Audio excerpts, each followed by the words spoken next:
Hello दोस्तों, बने रहे हमारे चैनल पे। आज हम आप लोग को बड़ी अपडेट बताने जा रहा हूँ कि मुख्यमंत्री उद्यमी योजना का जो भी लिंक पहले से ही जारी कर रहा था, पहले मई में किया, फिर इसके जून में, तो फाइनली जून में 18 तारीख को यह लिंक जारी हो चुका है। तो कौन सा लिंक है, कहाँ से ये आएगा, तो आगे हम आप लोग को बताएंगे और इसको भरना किस प्रकार है तो हम आप लोग को इस वीडियो के माध्यम से आप लोग को बताएंगे। तो बने रहे हमारे चैनल पे। इसमें है पहले वाला ही सेमेस्टर यहाँ पे दिया गया है कि जितने भी एम्प्लॉय हैं उन सभी को भी 10 लाख रुपए मिलेगा, यहाँ पे दे रखा है। तो इसके लिए पहले हम क्या करेंगे, रजिस्ट्रेशन करेंगे। तो रजिस्ट्रेशन में क्या क्या चीज़ लगेगा उसको हम चलिए आप लोग को बता देते हैं। तो रजिस्ट्रेशन में मोबाइल नंबर आपका होना ज़रूरी है, इसके बाद ईमेल आईडी होना ज़रूरी है और आधार कार्ड होना ज़रूरी है। आपका रजिस्ट्रेशन करने के बाद फिर आप फॉर्म फिलअप करेंगे। तो उससे पहले आप एक जानकारी ले लें कि इसमें लगने वाले दस्तावेज कौन कौन से होंगे। तो चलिए लगने वाले दस्तावेज के बारे में आप लोग को बता देते हैं कि जो भी इसमें स्टार मार्क लगे हैं वहीं आप लोगों को कंपलसरी भरना है, वो ज़रूरी है आपका भरना। तो इसमें है जाति प्रमाण पत्र, मैट्रिक का जो जन्म तिथि से वेरीफाई हो, और इसके बाद इंटरमीडिएट का प्रमाण पत्र, जो भी मार्कशीट हो, अपबंधिक हो, जो भी है लगा सकते हैं। इसके बाद उच्चतम शैक्षणिकता अगर लगाना है तो लगा सकते हैं। इसके बाद आवासीय प्रमाण पत्र लगाना है तो लगाएंगे। यहाँ पे आवासीय प्रमाण पत्र का भी यहाँ पे जिक्र किया है। इसके बाद आप पैन कार्ड यहाँ पे लगाएंगे, अगर संस्था इकाई का फॉर्म प्रमाण पत्र है तो वो भी लगा सकते हैं। इसके बाद कैंसिल चेक लगाएंगे। इसके बाद प्रोफाइल फ़ोटो यानी अपना फ़ोटो लगाएंगे। यहाँ पे आप ध्यान रखें, यहाँ पे एरर आप लोग का कभी एरर आप लोग कर लेते हैं कि यहाँ पे प्रोफाइल फ़ोटो जो है आप समझ लेंगे कि दूसरा प्रोफाइल फ़ोटो कुछ होगा, लेकिन यहाँ पे आप लोग को बताते हैं हम कि यहाँ पे अपना ही फ़ोटो लगाएंगे। इसके बाद यहाँ पे हस्ताक्षर इसके बाद लगाएंगे। इसके बाद ये आपके पास होगा तो लगाएंगे, नहीं होगा तो नहीं लगाएंगे। कौशल प्रमाण पत्र होगा तो लगाएंगे, नहीं होगा तो नहीं लगाएंगे। इसके बाद ये हमारा बैंक स्टेटमेंट, जो बैंक में आसानी से एक फॉर्म फिलअप करने पर 10-15 मिनट के अंदर ही आपको कर्मचारी द्वारा मिल जाता है। तो बैंक स्टेटमेंट आप इन सबों को डॉक्यूमेंट को इकट्ठा करके रख लीजिए। और ख़ास बात यह है कि आप इसका सभी डॉक्यूमेंट हस्ताक्षर फ़ोटो का 120 KB के अंदर ही JPG फाइल में या PDF फाइल में आप करके पहले से ही रख लें, जिससे आपको फॉर्म भरते समय आप अपलोड करने में सहूलियत प्राप्त हो सके। तो ये सारी जितना भी इसका स्क्रीनशॉट करके आप इसको पहले इकट्ठा कर लें, इसके बाद ही फॉर्म पे हाथ लगाएं। तो चलिए आपको बताते हैं डायरेक्टली फॉर्म कैसे फिलअप होता है। क्लिक कर लेते हैं। क्लिक करने के बाद कुछ इस प्रकार का इंटरफेस खुल जाएगा। देखिए, आप उद्योग विभाग से कोई भी रिलेटेड अगर जानकारी लेना चाहते हैं तो इस वाले नंबर पर कॉल करके ले सकते हैं, और इस URL का हम लिंक डिस्क्रिप्शन में दे देंगे, वहाँ से आप चेकआउट कर सकते हैं। और यहाँ पे देखिए, आप लोग को बता दें कि यहाँ पे अनुसूचित जाति, अनुसूचित जनजाति, अति पिछड़ा और महिला और युवा के अंतर्गत जो भी अदर कास्ट के लोग होंगे वो यहाँ पे अप्लाई कर सकते हैं, कोई दिक्कत नहीं है यहाँ पे। तो चलिए हम डायरेक्टली रजिस्ट्रेशन कर लेते हैं। यहाँ पे ये रहा वेबसाइट, इस पर हम क्लिक कर लेते हैं। वेबसाइट पे क्लिक करने के बाद कुछ इस प्रकार का इंटरफेस खुलेगा। ये रहा रजिस्टर, यहाँ रजिस्टर करें। रजिस्ट्रेशन का फॉर्म खुल जाएगा। यहाँ पे आप प्रथम नाम डालेंगे, मध्य नाम, अंतिम नाम, ईमेल आईडी, लिंक यहाँ पे सिलेक्ट करेंगे। यहाँ पे ऐसे करके लिंक आप सिलेक्ट करेंगे। स्त्री के लिए स्त्री, पुरुष के लिए पुरुष, अन जेंडर होते हैं अन के लिए। आगे चयन करेंगे मोबाइल नंबर, आधार नंबर, और यहाँ पे चयन करेंगे, यहाँ पे अपना कोटिवार चयन करेंगे कि अनुसूचित जाति है, अति पिछड़ा है, महिला उद्यमी है, युवा उद्यमी है। अदर कास्ट यहाँ पे उद्यमी योजना को सिलेक्ट करेंगे। महिला यहाँ पे महिला अपना सिलेक्ट करेंगी, तो यहाँ पे सिलेक्ट करेंगे। इसके बाद ये रहा OTP हम प्राप्त करेंगे। ईमेल आईडी और मोबाइल नंबर इंटर करेंगे, उस पर OTP जाएगा। First of all email ID का OTP इसमें डालेंगे। इसके बाद अप्रूवल करेंगे मोबाइल नंबर का OTP, तब जाके हमारा फॉर्म खुलेगा। तो पहले हम OTP यहाँ से जनरेट करना है। चलिए पहले हम फटाफट भर लेते हैं, इसके बाद आप लोग को बताते हैं। यहाँ हमने भर लिया है। इसके बाद हम OTP वाले ऑप्शन पे क्लिक कर देते हैं। OTP क्लिक करने के बाद कुछ इस प्रकार इंटरफेस आएगा, आप देख सकते हैं। ये आपने आवेदन प्रकार के अति पिछड़ा ABC चयन किया है फॉर्म जमा करने के लिए। ओके बटन पे, यहाँ पे ओके बटन पे क्लिक करने के लिए बोल रहा है। तो चलिए ओके बटन पे क्लिक कर लेते हैं। ओके बटन पे क्लिक करने के बाद कुछ इस प्रकार इंटरफेस खुलेगा। यहाँ पे देखिए, अगर पहले से आप कर चुके हैं तो यहाँ पे लिखेगा, यहाँ पे देख लीजिए लिख रखा है उपयोगिता पहले से ही मौजूद है। यहाँ पे आपका पहले से ही अगर मौजूद है तो आप यहाँ पे इंटर बटन क्लिक करके, पहले से खाता मौजूद है, यहाँ पे क्लिक करके लॉगिन कर लेंगे। लॉगिन करने के लिए यहाँ पे आपका आधार संख्या डालना होगा और वो पासवर्ड डालना होगा जो ईमेल आईडी या मोबाइल नंबर पे गया होगा। तो चलिए इसको डाल लेते हैं, यहाँ पे हम भर लेते हैं। इसके बाद हम लॉगिन बटन पे क्लिक कर देते हैं। लॉगिन बटन पे क्लिक करने के बाद जस्ट सेकेंड हम रुक जाते हैं यहाँ पे। तो यहाँ पे देखिए अप्रूवल करने के लिए यहाँ पे आ गया। अब मोबाइल नंबर पे ओटीपी गया होगा उसको डालेंगे। मैंने बताया था कि आप मोबाइल नंबर का यहाँ पे अप्रूवल ओटीपी करेंगे तभी आपका जाके फॉर्म खुलेगा। तो यहाँ पे हम मोबाइल नंबर पे जो गया होगा ओटीपी उसको हम डाल लेते हैं। यहाँ पे ओटीपी दर्ज करने के बाद यहाँ पे सत्यापित पे हम यहाँ पे क्लिक करेंगे। सत्यापित हम कर लेते हैं। सत्यापित करने के बाद इसके बाद आप देख सकते हैं यहाँ पे आपका रजिस्ट्रेशन बन चुका है। आप बस अब फॉर्म आप फिलअप करेंगे बारी बारी से। तो इसको आप बना लें। चलिए हम इसको डेस्कटॉप सेट कर लेते हैं कि जिससे हम सफलतापूर्वक अच्छा से दिख सके। तो यहाँ पे फर्स्ट ऑफ ऑल आपको यहाँ पे व्यक्तिगत जानकारी देना होगा, इसके बाद शिक्षा का देना होगा, इसके बाद पारिवारिक विवरण, इसके बाद संगठन का विवरण, इसके बाद संगठन के बाद आपको देना होगा वित्त विवरण, परियोजना विवरण, फिर बैंक विवरण, दस्तावेज अपलोड करना है। इसके बाद सेटिंग के बारे में हम लास्ट में बता देते हैं। तो चलिए यहाँ पे हम देखते हैं व्यक्तिगत जानकारी में यहाँ पे हमने पहले से ही भर चुके हैं। यहाँ पे जन्मतिथि भर लेंगे, यहाँ पे अपना जन्मतिथि भर लेंगे, यहाँ पे पिताजी का नाम भर लेंगे, यहाँ पे वैवाहिक स्थिति डाल लेंगे, यहाँ पे अपना पता लेंगे, थाना डाल लेंगे, यहाँ पे ज़िला डाल लेंगे, यहाँ पे पिन कोड डाल लेंगे। इसके बाद आधार कार्ड और मोबाइल नंबर यहाँ पे तो इंटर ही है और ये ईमेल आईडी भी इंटर कर रखे हैं।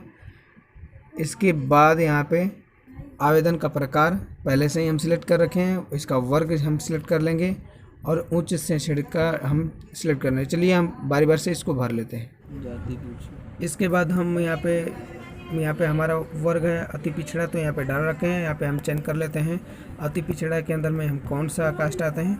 तो यहाँ पे आप बारी बारी से आप डाल सकते हैं। तो चलिए हम इसको डाल लेते हैं। यहाँ पे हमारा डाल लेते हैं। डालने के बाद यहाँ पे फिर इसके बाद हमारा उच्च शैक्षणिकता में आप डाल सकते हैं। यहाँ पे देखिए आप IIT भी डाल सकते हैं, अगर IIT किए हैं तो डिप्लोमा, इंटरमीडिएट, ग्रेजुएशन, तो हम इंटरमीडिएट तक ही डाल लेते हैं। इंटरमीडिएट डालने के बाद यहाँ पे सेव बटन पे क्लिक करके हम सेव कर लेते हैं। यहाँ पे अगर ऐसा देता है, यहाँ पे देखिए सफलतापूर्वक सेव हो जाता है। फिर इसके बाद इस प्रकार आएगा। नेक्स्ट हमारा शैक्षणिक का हो गया। अब दक्षता में अगर कोई आप पढ़ाई के साथ साथ और अन्य कोर्स किए होंगे, जैसे आप कंप्यूटर कोर्स किए होंगे या कोई भी अलग, तो यहाँ पे आप डाल सकते हैं। तो चलिए हमारा कुछ भी नहीं है तो यहाँ पे हम कुछ भी नहीं डालते हैं। आगे हम इसके बाद हम शिक्षा को जोड़ लेते हैं जो 10वीं और इंटर किए हैं। तो चलिए हम शिक्षा वाले बटन पे क्लिक कर देते हैं। यहाँ पे बारी बारी से देखिए, यहाँ पे वर्ग डालेंगे, यहाँ पे बोर्ड का नाम डालेंगे, यहाँ पे बोर्ड का रोल नंबर डालेंगे, यहाँ पर इसके बाद हम यहाँ पे स्क्रॉल करके हम बता देते हैं पास करने का साल डालेंगे, यहाँ पे 20 डालेंगे। तो चलिए इसके बाद डालने के बाद यहाँ पे जोड़ पे बटन पे क्लिक कर देंगे तो हमारा ये जुड़ जाएगा। इसके बाद इंटर का इसी प्रकार जोड़ लेंगे। चलिए हम बारी बारी से जोड़ के आप लोग को बता देते हैं। यहाँ पे डालने के बाद हम जोड़ वाले ऑप्शन पे क्लिक कर देंगे। इसके बाद देखिए डेटा सफलतापूर्वक यहाँ पे सर्च किया गया, यहाँ पे ऑप्शन दे दिया। इसके बाद 10वीं के बाद फिर शैक्षणिक का हम जोड़ देंगे इंटर का। अभी 10वीं का यहाँ पे जुटा है तो इंटर का जोड़ेंगे, तो यहाँ पे फिर शैक्षणिक जोड़ पे क्लिक करेंगे, फिर हम पुनः डाल देंगे। चलिए डाल के हम बताते हैं आपको। फिर चलिए इसके बाद हम जोड़े वाले पे क्लिक कर देंगे। यहाँ पे देखिए डेटा सफलतापूर्वक सर्च किया गया। यहाँ पे दोनों यहाँ पे शिक्षण देखिए 10वीं का भी यहाँ पे इनपुट कर हो गया और इंटरमीडिएट का। तो चलिए यहाँ पे होने के बाद हम डायरेक्टली अगर अन्य किए हैं तो यहाँ पे मैंने बताया था, तो डायरेक्टली हम पारिवारिक पृष्ठ पे हम चले जाएंगे। तो यहाँ पे हम क्लिक कर देते हैं। क्लिक करने के बाद जस्ट सेकेंड हम यहाँ पे वेट कर लेते हैं। वेट करने के बाद डायरेक्टली हम आ जाते हैं यहाँ पे। आ गया पारिवारिक विवरण। तो पारिवारिक विवरण में आप देख सकते हैं यहाँ पे डालना होगा आवेदक का व्यवसाय जो अपने आप खुद है, और यहाँ पे मासिक आय डालेंगे अपना खुद, और यहाँ पे आवेदक का व्यवसाय का विवरण यहाँ पे डालना होगा। और नीचे हम स्क्रॉल करके देख लेंगे, यहाँ पे दिया गया है मुख्य परिवार व्यवसाय, यानी अपने फैमिली का यहाँ पे व्यवसाय का आय बताना होगा, और कुल वार्षिक आय क्या होगा, और यहाँ पे क्या आपके परिवार में कोई सदस्य सरकारी नौकरी में है, अगर है तो यहाँ पे हाँ का ऑप्शन यहाँ पे क्लिक कीजिएगा, अगर नहीं है तो नहीं का ही रहने दीजिए, कोई दिक्कत नहीं। तो यहाँ पे चलिए हम बारी बारी से भर लेते हैं। यहाँ पे आवेदक का व्यवसाय क्या है, हम अनएम्प्लॉय हैं क्योंकि अभी हमारे पास रोज़गार नहीं, इसलिए हम अप्लाई कर रहे हैं। मासिक आय हमारा 0 रुपया होगा क्योंकि हम अभी तो अप्लाई कर रहे हैं। हमारा 1 भी रुपया, जब हम अनएम्प्लॉय हैं तो हमारे पास 1 भी रुपया नहीं आएगा। आवेदक का व्यवसाय क्या है, बेरोजगारी होगा हमारा, बेरोजगारी, हम अनएम्प्लॉयड हैं तो बेरोजगारी हमारा व्यवसाय हुआ। यहाँ पे चयन मुखिया का अगर चयन किया जाए तो हम यहाँ पे कृषि कर लेते हैं पारिवारिक आय में, और यहाँ पे आय हम यहाँ पे डाल लेते हैं। चलिए यहाँ पे हम 75,000 यहाँ पे ओनली लिख देंगे, ये वार्षिक है, यहाँ पे ध्यान रखिएगा वार्षिक। और इसके बाद मैंने ये वाला ऑप्शन बताया ही था, इसके बाद यहाँ पे सेव पे हम क्लिक करके आगे बढ़ जाएंगे। यहाँ पे डेटा सफलतापूर्वक सबमिट हो चुका है यहाँ पे। तो आगे हम बढ़ेंगे संगठन, यहाँ पे संगठन का ऑप्शन आएगा, यहाँ पे बारी बारी से यहाँ पे संगठन का हम भर लेंगे। तो यहाँ पे देखिए संगठन के बारे में हम आप लोग को बता दें कि अगर आप LLP प्रोप्राइटरशिप और LLP ये अलग अलग होते हैं। LLP आपका कोर्ट ऑफ डिप्यूट से बनाया जाता है, और पार्टनरशिप ही जो होता है GST वगैरह करके आप बैंक से अगर खाता करंट अकाउंट खुलवा लेंगे तो आप प्रोप्राइटरशिप के अंतर्गत वो चीज़ होता है, यानी बिजनेस अकाउंट होता है। तो अगर है तो आप देख सकते हैं, उसका हम चयन कर लेंगे। तो यहाँ पे अगर किस में है आप प्रोप्राइटरशिप में, अगर इसके अंदर अगर आपके पास गठन किए हैं तो आप हाँ लगाइए, नहीं तो नहीं। अगर तो हमारे पास पहले से ही प्रोप्राइटरशिप का है तो हमने हाँ पे क्लिक कर दिया। अब इसके बारे में हम यहाँ पे संस्था के पदनाम डालेंगे, यहाँ पे आवेदक के संस्था का यहाँ पे नाम डालेंगे, यहाँ पे संस्था का इकाई का नाम डालेंगे, यहाँ पे उसका पता डालेंगे, यहाँ पे थाना, यहाँ पे जिला, pin code, Bihar state already पहले से ही रहेगा। यहाँ पे अगर पार्टनरशिप में किसी को आप जोड़ना चाहेंगे तो वो क्लिक करके यहाँ पे जोड़ सकते हैं, और नहीं तो सेव एंड क्लिक करके आगे हम बढ़ जाएंगे। तो चलिए हम इसको भर लेते हैं। यहाँ पे हमने इंटर कर रखा है आवेदक का पदनाम, यहाँ पे हम चयन कर लेंगे। तो यहाँ पे हम प्रोप्राइटरशिप के अंतर्गत हैं तो प्रोप्राइटरशिप कर लेंगे। आपका जो भी आगे पार्टनरशिप में है तो पार्टनरशिप क्लिक कर सकते हैं, कोई दिक्कत नहीं। आगे हम फिर इकाई का नाम यहाँ पे हम जो डाले हैं ऊपर वहीं डाल लेते हैं, और यहाँ पे वो संस्था का हम यहाँ पे पता डाल लेते हैं। यहाँ पे हमने सारा भर लिया है। तो इसके बाद हम सेव बटन पे क्लिक करेंगे, सेव बटन पे क्लिक करके यहाँ पे आगे हम बढ़ जाएंगे। यहाँ पे देखिए डाटा हमारा सफलतापूर्वक सेव हो गया। इसके बाद सेव पे क्लिक करने के बाद यहाँ पे परियोजना विवरण पे हम क्लिक करेंगे, जिससे हम आगे बढ़ेंगे। यहाँ पे बारी बारी से आप देख सकते हैं। तो यहाँ पे परियोजना विवरण में आप देख सकते हैं, यहाँ पे ये सूची की यहाँ पे डाउनलोड करके आप कोई भी बिज़नेस को आप देख सकते हैं, चूज कर सकते हैं कि कौन सा बिज़नेस करना था, तो यहाँ पे चूज कर सकते हैं। और इसके बारे में यहाँ पे प्रोडक्ट का नाम डालेंगे, यहाँ पे क्लिक करके प्रोडक्ट का नाम डालेंगे, और यहाँ पे आप प्रोडक्ट से संबंधित अगर कौशल प्राप्त किए हैं तो हाँ लिखें, नहीं तो नहीं। यहाँ पे क्लिक कीजिए, और यहाँ पे लिखा है कि क्या ज़मीनी एसेट की पहचान हो चुका है, अगर हुआ है तो यहाँ पर आप हाँ क्लिक कीजिए, अगर नहीं है तो नहीं पे रहने दीजिए यहाँ पे। अगर यहाँ पे तो चलिए इसको बारी बारी से हम भर लेते हैं। तो यहाँ पे प्रोडक्ट का नाम हम डायरेक्टली निशा टेंट हाउस से अगर किए हैं तो हम डायरेक्टली टेंट हाउस को क्लिक यहाँ पे सिलेक्ट कर लेते हैं। यहाँ पे आ गया टेंट हाउस इवेंट मैनेजमेंट, तो यहाँ पे हम क्लिक कर लेते हैं। तो ये हमारा हो गया। इसके बाद कौशल हमने यहाँ पे प्रोडक्ट से संबंधित कोई कौशल नहीं प्राप्त किए हैं तो नहीं ही रहने देंगे। यहाँ पे ज़मीन का भी पहचान नहीं हुआ तो नहीं रहने देंगे। और यहाँ पे हम शेप पे क्लिक कर देंगे डायरेक्टली। चलिए शेप पे क्लिक करेंगे, यहाँ पे डाटा हमारा सहज हो गया है सफलतापूर्वक से। यहाँ पे ऑटोमेटिक हमारा आ जाएगा नीचे वित्त का, हम यहाँ पे विवरण देंगे जो भी परियोजना में है। तो चलिए इसका हम बता देते हैं आप लोगों को। यहाँ पे 10 लाख रुपये पूरा लिखिएगा। इसके बाद अगर यहाँ पे देखिए क्या भवन सेट किराए पे है, अगर किराए पे आपका है तो लिख दीजिए हाँ, नहीं तो उसका अगर हाँ लिखते हैं तो उसका रिकॉर्ड देना पड़ेगा। अगर नहीं है तो छोड़ दीजिएगा, इसी तरह नहीं। इसके बाद यहाँ पे प्लांट एंड मशीनरी अपने से बैठा लीजिएगा, अपना से अमाउंट बैठाना है। और अन्य अचल संपत्ति के बारे में आप डाल सकते हैं और कार्यशील पूंजी के यहाँ पे डाल सकते हैं। तो चलिए हम इसको अपने आप से यहाँ पे भर लेते हैं, अपने हिसाब से। आप अपने हिसाब से अपने बिजनेस के हिसाब से भरिएगा। इसलिए यहाँ पे हम भर के आप लोग को दिखाते हैं आगे। नेक्स्ट चलिए हम यहाँ पे अपने अनुसार भर लिए हैं। यहाँ पे अमाउंट पूरा भरेंगे। यहाँ पे हमने किराए पे कर रखा है तो किराए पे डालेंगे। यहाँ पे भवन एसेट के लिए कुछ ऐसे अमाउंट रखे हैं, आप अपने हिसाब से रखिएगा। फिर इसके बाद ऐसे अमाउंट रखें प्लांट एंड मशीनरी के लिए, फिर अन्य अचल संपत्ति के लिए ऐसे अमाउंट रखे हैं, फिर कार्यशील पूंजी के लिए ऐसे अमाउंट रखें। यहाँ पे आप ध्यान देने वाली बात यह है कि अगर आप अमाउंट में एरर करते हैं तो यहाँ पे 10 लाख जो दिखाई दे रहा है, यहाँ पे 10 लाख दिखाई दे रहा है, वो कम हो गया। जैसे कि हमने अगर इस वाले बॉक्स का अगर 1 0 हटाते हैं तो देखिए यहाँ पे परिवर्तन हो जाएगा, इस वाले ऑप्शन में परिवर्तन हो गया। अगर यहाँ पे 1 0 अगर हटाते हैं, कम करते हैं, तो देखिए ऑटोमेटिक यहाँ पे कम हो गया, यानी आप एरर कर रहे हैं। तो इसका ध्यान में आप रखिएगा भरते समय। तो यहाँ पे चलिए हम 1 0 बढ़ाते हैं। जब ही 1 0 बढ़ाएंगे तभी हमारा ये 10 लाख रुपया हो जाएगा पूरा। इसके बाद ये चेक करने के बाद आप डायरेक्टली क्या कर सकते हैं, सेव पे क्लिक करके आगे बढ़ेंगे। चलिए सेव पे क्लिक कर देते हैं। सेव पे क्लिक करने के बाद डायरेक्टली हम बैंक विवरण यहाँ पे डालेंगे। तो बैंक विवरण आप डालेंगे, शाखा का नाम डालेंगे, खाता का प्रकार करेंट अकाउंट पहले से यहाँ रेडी है, यहाँ पे बदलाव नहीं हो सकता।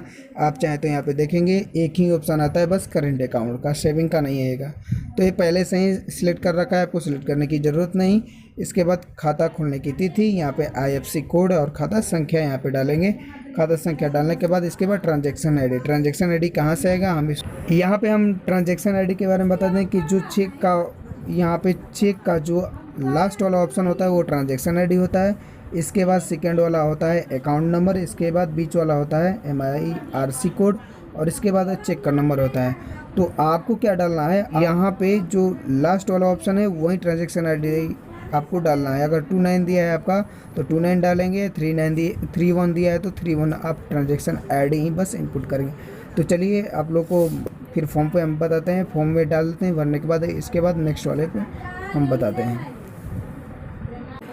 चलिए हम इसको भर लिए। यहाँ पे अगर चेक का अगर नमूना देखना चाहेंगे जो हमने आपको दिखाया था, यहाँ पे क्लिक करके आप चेक को देख सकते हैं यहाँ पे। तो चलिए यहाँ पे हम सेव बटन पे क्लिक कर देते हैं। सेव बटन पे क्लिक करने के बाद देखिए डाटा सफलतापूर्वक सेव हो गया। अगला फॉर्म आ रहा है, इसका ऑप्शन दे दिया और यहाँ पे देखिए यहाँ पे अब आ गया हमारा। इसके बाद दस्तावेज अपलोड, यहाँ पे हम बारी बारी से दस्तावेज अपलोड करेंगे।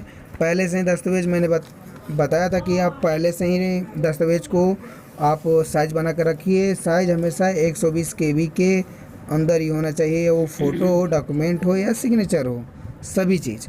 तो यहाँ पे हमने चलिए फर्स्ट ऑफ ऑल जाति प्रमाण पत्र का यहाँ पे हम लगा देते हैं। तो डायरेक्टली हम चूज सकते हैं, चूज वाले ऑप्शन पे यहाँ पे हम क्लिक करेंगे। पहले क्लिक करने के बाद कुछ इस प्रकार इंटरफेस खुलेगा। तो यहाँ पे फाइल पे क्लिक करेंगे। फाइल पे क्लिक करने के बाद हम डायरेक्टली यहाँ पे स्क्रॉल करके अपने बॉक्स में जहाँ पे हमने रख रखा है यहाँ पे इस प्रकार का आ जाएगा। देखिए आप उसके सामने जाति ही लिखें। चलिए यहाँ पे हम सभी सिलेक्ट कर लिए हैं। यहाँ पे देखिए इसके बाद सिलेक्ट करने के बाद बारी बारी से आप अपलोड पे क्लिक करेंगे। हम सभी सिलेक्ट कर लिए हैं, आप एक सिलेक्ट करके अपलोड करेंगे। अपलोड करने के बाद जब भी अपलोड का ऑप्शन दबाएंगे तो यहाँ पे अपलोड जब भी होगा तो यहाँ पे ऐसा ऑप्शन आ गया है। चलिए हम आप लोग को दिखा देते हैं। यहाँ पे अपलोड पे क्लिक करके दिखा देते हैं। अगर यहाँ पे हम अपलोड पे क्लिक किए तो यहाँ पे देखिए फाइल अपलोड हो गया, यहाँ पे सफलतापूर्वक दे दिया है, हो गया। तो देखिए यहाँ पे इस प्रकार आ गया इंटरफेस। चलिए फिर बारी बारी से सभी को हम कर लेते हैं कि जो यहाँ पे स्टार मार्क दिया है उसी को ही भरना है। अगर इसके अलावा अगर स्टार मार्क नहीं दिया है, उसमें अगर आपका सर्टिफिकेट है तो उसको आप भर सकते हैं या नहीं भर सकते हैं, आप पे डिपेंड करता है। लेकिन जो स्टार मार्क जिस पे लगा हुआ, जैसे कि आप देख सकते हैं यहाँ पे आवासीय पे लगा हुआ, आप यहाँ पे देख सकते हैं। आपको इस थोड़ा बड़ा करके दिखा देते हैं। यहाँ पे आवासीय पे दे रखा है। इस प्रकार आप यहाँ पे इसको आप जो स्टार मार्क लगा है उसको आप यहाँ पे लगा सकते हैं। तो यहाँ हमने सारा जो भी डाटा एक बार चेक कर लेते हैं कि कौन कौन से सारा अपलोड हुआ है, कुछ छूटा है कि नहीं। तो चलिए हम देख लेते हैं एक बार। तो चलिए हमारा सारा डाटा सही है। तो इसके बाद फाइनली हम यहाँ पे सबमिट करने से पहले फॉर्म डेटा को जांच कर लें। यहाँ पे दिया भी है तो यहाँ पे क्लिक कर देते हैं। क्लिक करने के बाद हम एक बार पुनः यहाँ पे दे रखा है कि डाटा को जांच कर लें। हटाने के लिए इस पर क्लिक करें। तो इस पर क्लिक करेंगे, हट जाएगा ऑटोमेटिक। एक बार इसको हम चेक कर लेते हैं गलत है या नहीं है। तो हम बारी बारी से स्क्रॉल करके हम चेक कर सकते हैं। चलिए हम इसको चेक कर लेते हैं। तो चलिए हम बारी बारी से इसको हम चेक कर लेते हैं। चेक करने के बाद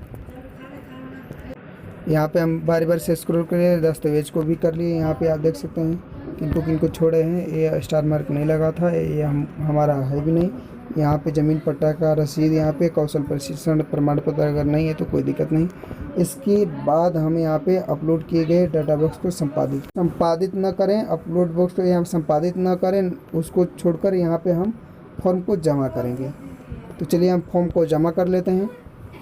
फॉर्म को जमा करने के बाद हमारा कुछ इस प्रकार इंटरफेस आएगा। यहाँ पे आपसे पूछा जाएगा कि मैं फलाने आदमी पंजीकरण संख्या 1 घोषित करता या करती हूँ कि मेरे द्वारा प्रस्तुत की गई सभी जानकारी वैध है। मैं आवश्यकता पड़ने पर सभी आवश्यक दस्तावेज प्रस्तुत करूँगा या करूँगी। यहाँ पे आपका नाम दे देगा और यहाँ पे आज का डेट देगा जिस दिन आप अप्लाई करेंगे। यहाँ पे आपका डिस्ट्रिक्ट दे देगा। तो यहाँ पे इस बॉक्स पे चेक मार्क लगाएंगे। चेक मार्क लगाने के बाद फाइनल आप सबमिट करेंगे। सबमिट क्लिक करने पर चलिए हम सबमिट यहाँ पे कर लेते हैं। सबमिट करने पर फाइनली हमारा इस प्रकार इंटरफेस आ जाएगा। आ जाएगा। आप देख सकते हैं हमारा आपका यहाँ पे देखिए हमारा पूरा फॉर्म हमारा सबमिट हो गया है। इस पर आप फिर एरर कुछ भी नहीं कर सकते। तो आपके मोबाइल पर भी ये OTP जा चुका होगा या इसके बारे में जो फाइनली सबमिट किए गए इसके बारे में आपका सभी यहाँ पे रजिस्ट्रेशन जा चुका होगा। तो इस प्रकार आप फॉर्म को भर सकते हैं। इसके बाद हमने सेटिंग के बारे में बताया। तो डायरेक्टली हम अब सेटिंग के बारे में अगर जानना होगा तो डायरेक्टली हम होम पे चले जाते हैं। होम पे जाने के बाद यहाँ पे देखिए आपको दिखा देते हैं। यहाँ पे सेटिंग का ऑप्शन दिया हो गया, उस पर सेटिंग वाले पे क्लिक करेंगे या यहाँ पे दिया हुआ है सेटिंग, यहाँ पे क्लिक करेंगे। देखिए सेटिंग पर आने के बाद देखिए यहाँ पे सेटिंग वाले ऑप्शन खुल जाता है। यहाँ पे आप चाहेंगे तो रिपोर्ट भी कर सकते हैं इसके बारे में। तो यहाँ पे सेटिंग के बारे में हम बता देते हैं कि आप पहले पुराना पासवर्ड डालेंगे, फिर आप नया पासवर्ड आप बनाना चाहेंगे तो नया पासवर्ड डाल के यहाँ पे फिर नया पासवर्ड को पुनः दर्ज करेंगे। फिर पासवर्ड बदलने पर क्लिक कर देंगे और क्लिक करने के बाद क्या करेंगे कि आपका नया पासवर्ड बन जाएगा। ये सेटिंग के बारे में था। आपको फिर इसके बाद आप लॉग आउट कर लें, कोई दिक्कत नहीं। लॉग आउट करने पे आपकी डाटा सुरक्षित रहेगा। तो चलिए हम लॉग आउट कर लेते हैं। यहाँ पे हमने लॉग आउट कर लिया। लॉग आउट अगर लॉगिन करना होगा तो लॉगिन करने के लिए यहाँ पे आप आधार नंबर की ज़रूरत होगी और आपका पासवर्ड की ज़रूरत होगी। इसके बाद ही लॉगिन कर सकते हैं। तो पासवर्ड आपको बता दें, मोबाइल नंबर पे आपका गया होगा पासवर्ड, वो आप सुरक्षित रख लें लिख कर। और आधार कार्ड आपका तो है ही है। तो बने रहें हमारे चैनल पे, इसी तरह नए टॉपिक पे वीडियो बनाते रहेंगे। आप हमें डिस्क्रिप्शन में DP करके बताइएगा कि आप आज की वीडियो कैसी रही, कैसी लगी। फिर मिलेंगे एक नई शॉर्ट सटीक वीडियो के साथ। तब तक के लिए धन्यवाद।